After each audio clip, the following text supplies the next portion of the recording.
NSE Producciones presenta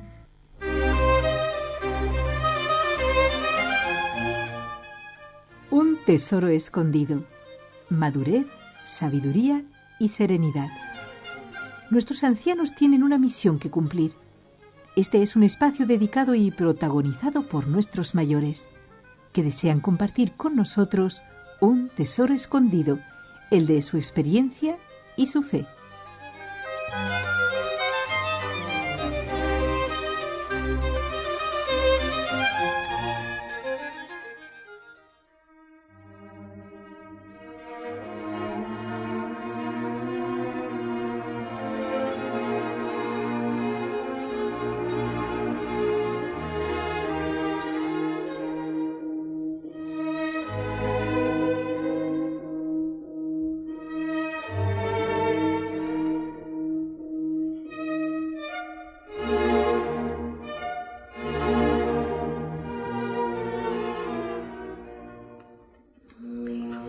No puedo dar al otro de lo mío sin haberle dado, en primer lugar, lo que en justicia le corresponde.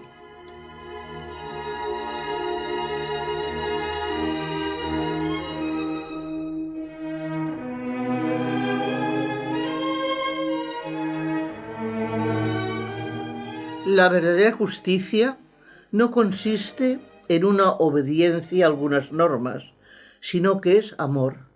Amor creativo que encuentra por sí solo la riqueza, la abundancia del bien.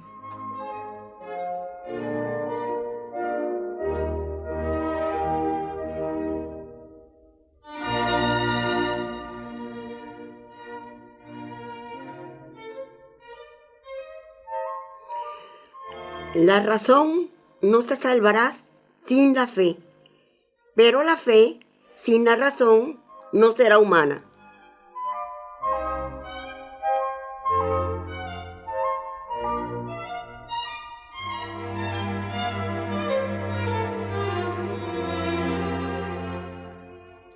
Bienvenida, Minerva. Muchas gracias por haber aceptado otra vez nuestra invitación. ¿Cómo estás? Estoy muy bien, gracias a Dios. ¿Sí? Y feliz de estar otra vez contigo en este programa. Estás aquí y además le vamos a hacer unas preguntas un poco capciosas, Sí, para ponerla un poco a ver qué nos dice.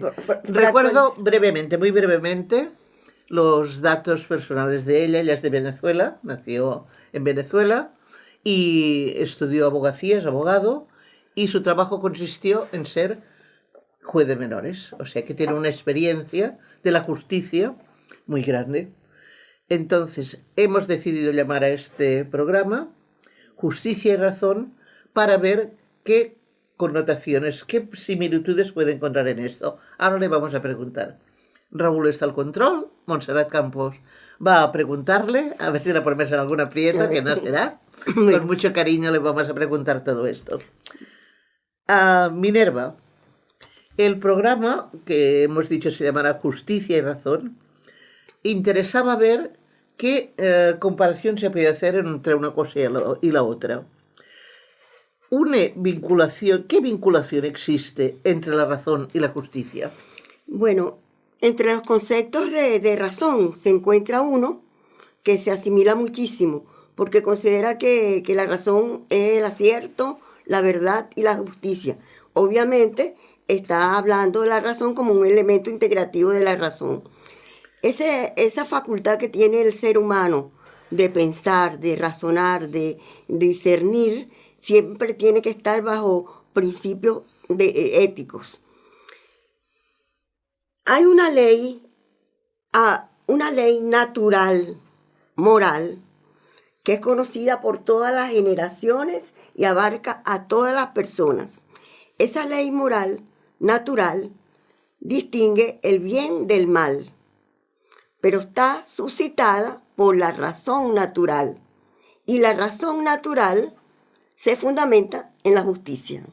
Ya, o sea que hay vinculación Sí. entre una. No pueden estar separadas realmente, ¿no? Van totalmente unidas. Sí. Eso es lo que yo quería saber.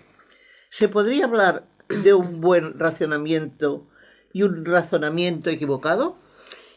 Sí, la inteligencia debe encaminarse primer lugar, sobre la verdad, sobre la sensatez y sobre la afectividad. Y basada en las virtudes que debe tener cada quien.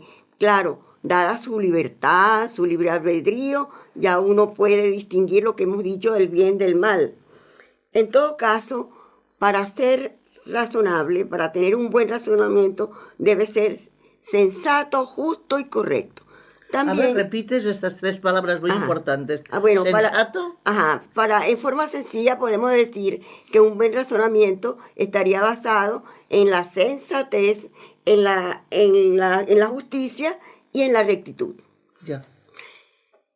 Hay también entonces un pensamiento, un razonamiento equivocado.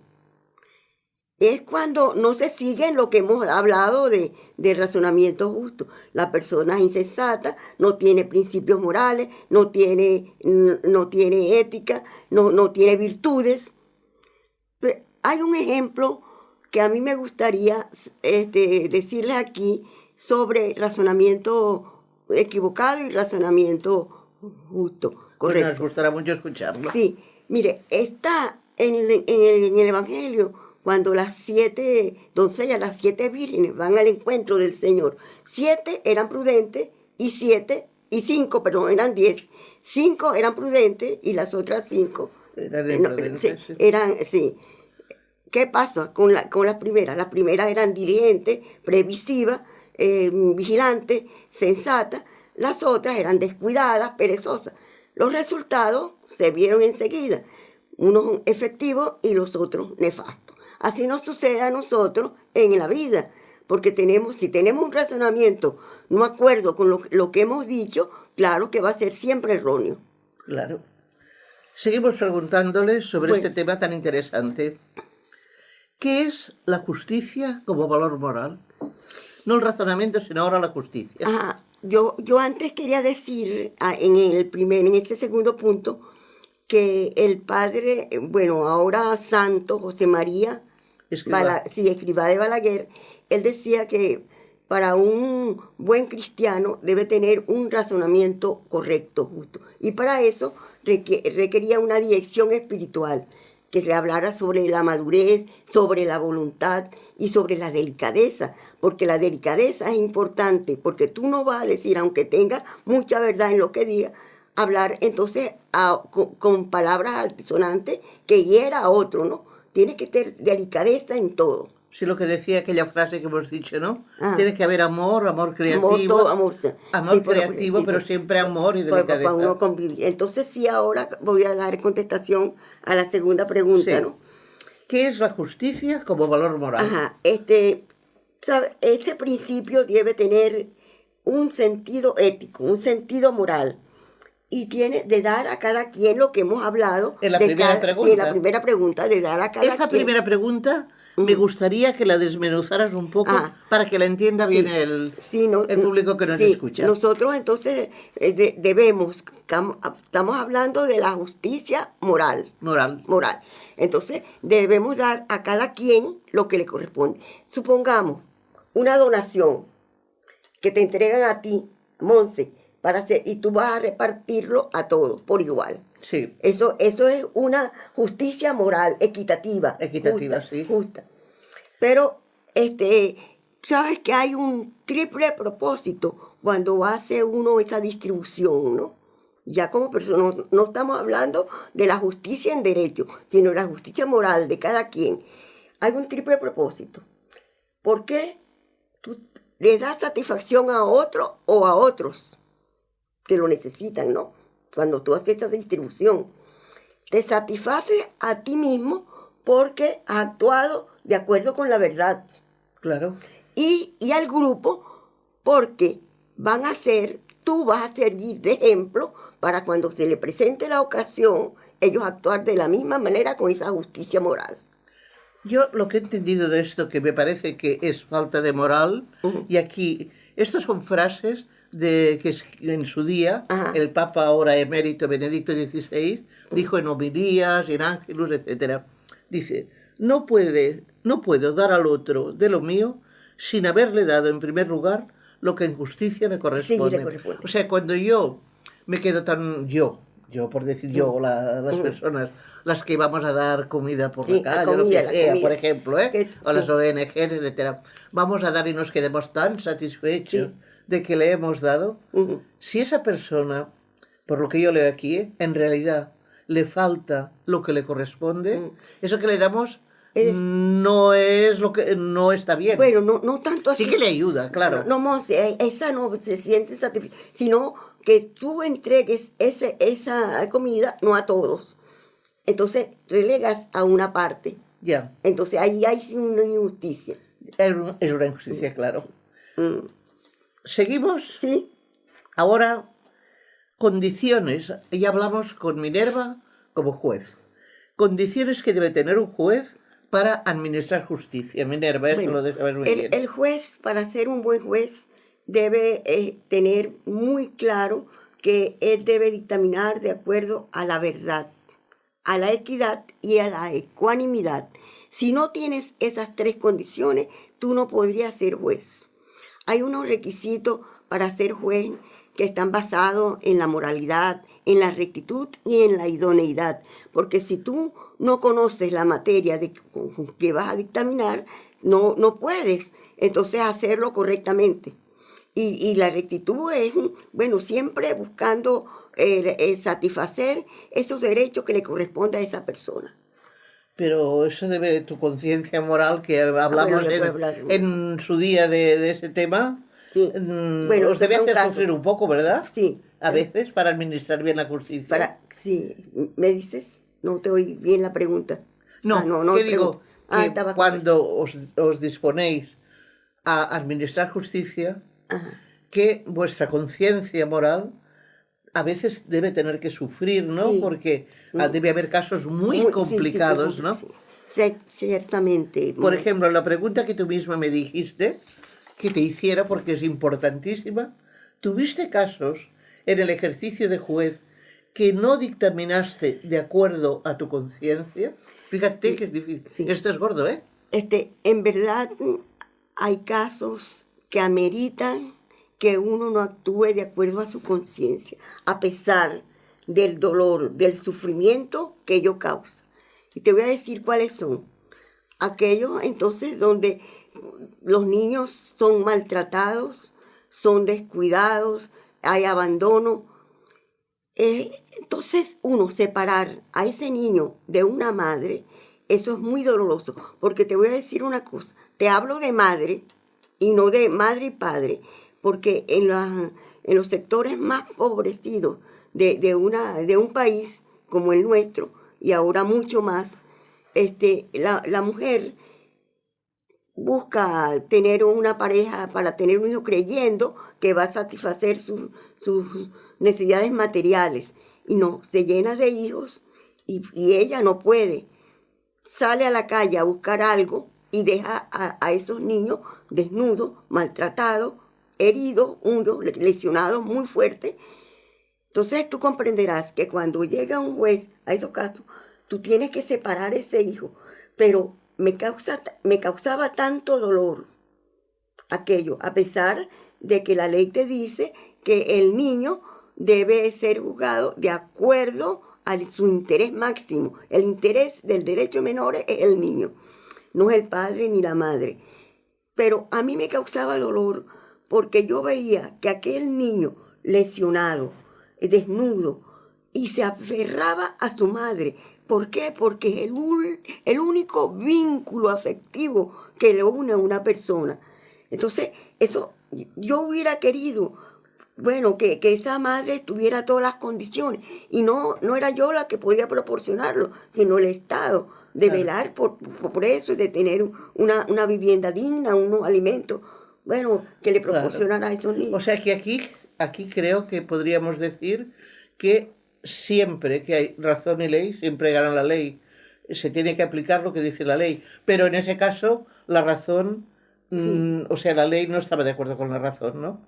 Sí, no, pero ya sabes, como te dije, que lo que prima es el derecho del niño.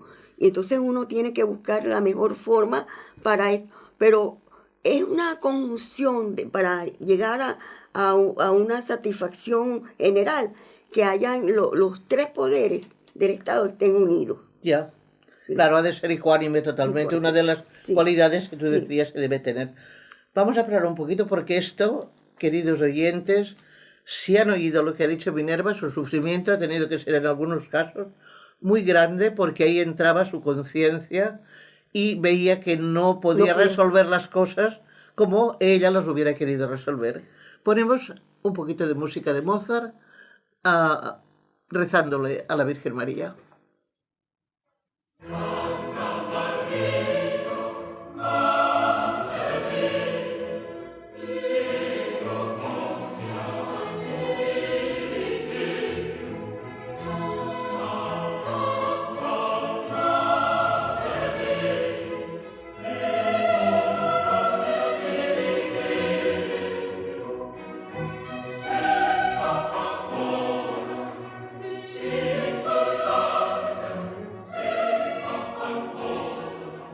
Bueno, en esos casos tan gordos, solamente tan terribles, ¿no? Solo nos queda rezar muchísimo y pedirle ayuda a Dios para que nos dé serenidad, sobre todo, porque te debías ir a tu casa trastornada. Sí.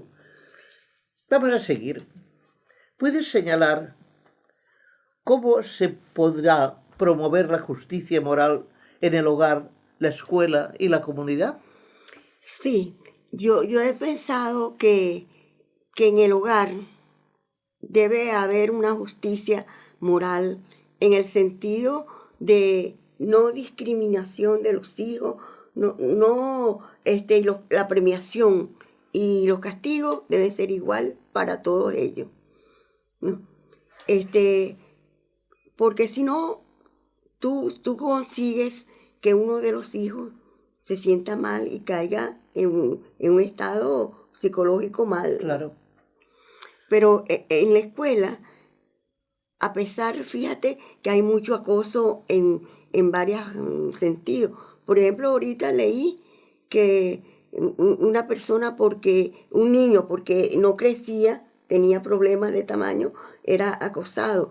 Las burlas, las Muchas risas. cosas, sí. Sí, debemos convertirlas en ayuda, en solidaridad, como centro de la justicia. Por ejemplo, los alumnos aventajados que se agrupen y ayuden a los que no comprenden las lecciones, los que están desmotivados para una actividad deportiva, recreativa.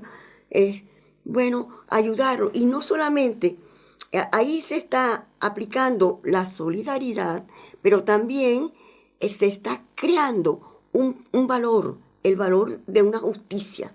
Ya. De una justicia. En la comunidad he pensado que en la asociación de vecinos debe entonces involucrar a todos los vecinos en la colaboración de una actividad, ¿no? Y que no se sientan relegados, minusválidos en ese asunto, sino más bien que se incorporen y esto. Así, ahí se está haciendo un acto solidario y justicia. Y yo digo todas estas cuestiones de la justicia moral, porque el mal de la sociedad que nos azota hoy en día es la indiferencia, el egoísmo, el yoísmo. Y nosotros, como católicos, debemos dar un servicio buscando siempre la justicia. ¿Por qué? Porque no solamente por lo que nos le nazca en el corazón, sino que las escrituras sagradas te hablan en todo momento que debemos proceder con justicia y con rectitud.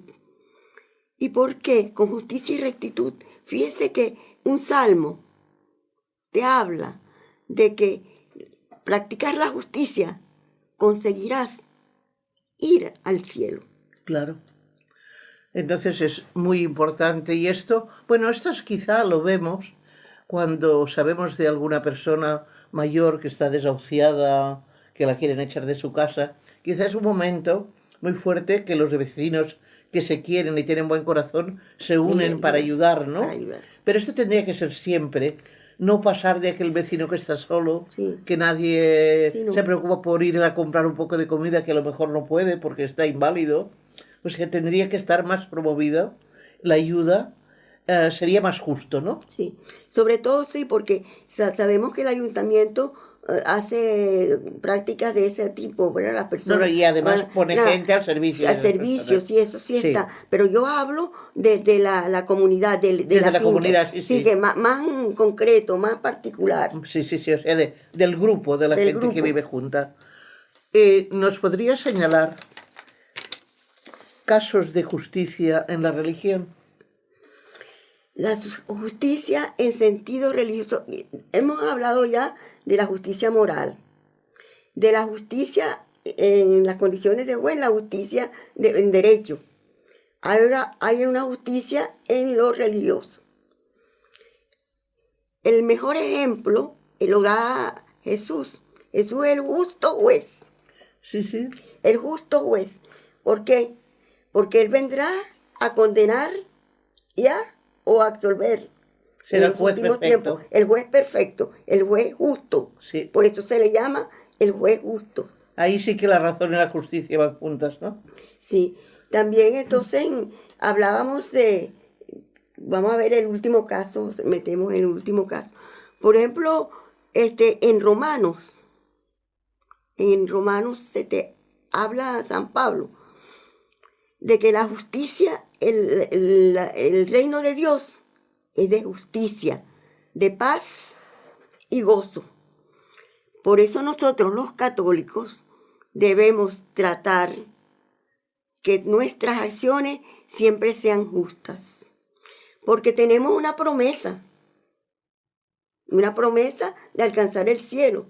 Entonces, claro.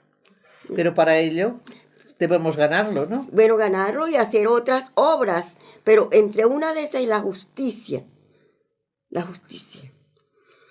Tenemos casos también en el caso de los libros Proverbios y Eclesiásticos, que se adaptan perfectamente a la realidad actual. En Proverbios te dice que muchos buscan la justicia en los gobernantes, cuando la justicia proviene de Dios. No sé si hay tiempo para decirle un testimonio. Quedan 2 minutos. Bueno, un testimonio. Un testimonio sobre la justicia de Dios. Cuando el cargo de juez de menores se lo debo a Dios y más nadie que Él. Los hombres, los magistrados encargados de darme el cargo, me dijeron que no. ¿Te dijeron que no? Que no me lo iban a dar. Y yo me puse a rezar al Santísimo por 15 días, orando, adorándolo y pidiéndole esa necesidad de justicia. Un día de esto, bueno, me nombraron juez. O sea que Dios nuestro Señor pensó que realmente hacías falta ahí por tu buena conciencia moral. Y es más, Minerva. sí, terminó, falta para decirte. Nos queda 1 minuto y medio. Bueno, 1 minuto y medio sirve. Una persona, eran 5 los magistrados, los encargados de hacer el nombramiento. Uno no lo pude ver. Y cuando me llega el nombramiento de juez, yo estaba clamando al Señor, diciendo qué bueno eres, qué maravilloso eres, ¿cómo es posible? Se me aparece el único magistrado que yo no había visto. Ya. Al mi despacho, no había nadie, yo era procurador de menores. Me dice, yo le digo, porque yo lo vi como una aparición. Sí. Entonces, ¿Qué haces aquí, no? Sí, digo, usted me ha nombrado hoy. Sí. Le dije, me dijo, a eso vine, para que usted me diga con qué hombre fue usted a mi despacho que hizo que yo la nombrara. Hoy fui con el mejor de todos. Primero, el justo juez. Con el justo juez. Qué bonito, Minerva, qué precioso. Seguiremos hablando porque estos testimonios son súper preciosos. Y yo creo que ha valido la pena escuchar este programa. Raúl hará que les llegue a todos ustedes perfectamente. Yo todo lo que me ha dicho casi me ha hecho llorar porque es precioso, ¿no? Esa conciencia tan clara y tan diáfana que tiene Minerva, pero yo les aseguro que Minerva se pasa muchas horas adorando a nuestro Señor, adorándole en la capilla. Desde ese momento... Lo hace, y eso, ya ven que lo consigue todo, o casi todo. Sí, Ale. Amigos, hasta la próxima. Muchísimas gracias. Que Dios les bendiga.